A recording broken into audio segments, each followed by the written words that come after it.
South Korea's top office held an emergency meeting of the National Security Council. President Moon Jae-in ruled out the possibility of a dialogue with North Korea, at least for the time being. Moon Connyoung shares with us Seoul's response. Rage and fury are the words from South Korean President Moon Jae-in as he took the dialogue card off the table, at least for now, in the wake of North Korea's missile launch, the 15th of its kind this year alone.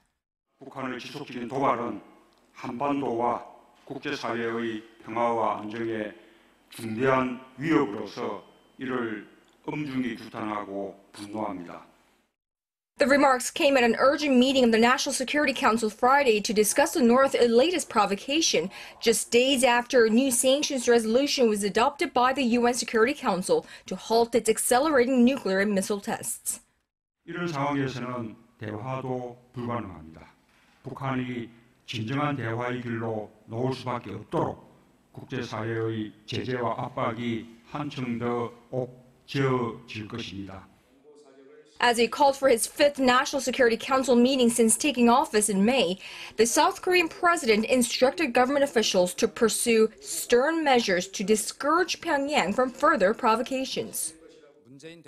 President Moon immediately ordered the launch of the Hyunmoo-2 ballistic missiles in a simulated preemptive strike and said this is the time to make all-out efforts to ensure the UNSC Resolution 2375 is thoroughly executed.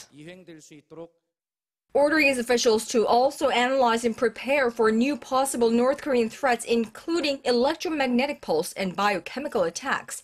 South Korea's commander-in-chief stated, 북한이 우리와 동맹국을 향해 도발해올 경우 조기에 분쇄하고 재기불능으로 만들 수 있는 힘이 있습니다.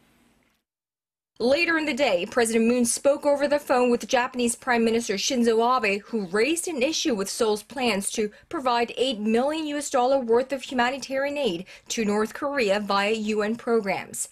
Mr. Abe asked Mr. Moon to reconsider the timing of the aid, to which the South Korean leader said humanitarian aid must be separated from politics.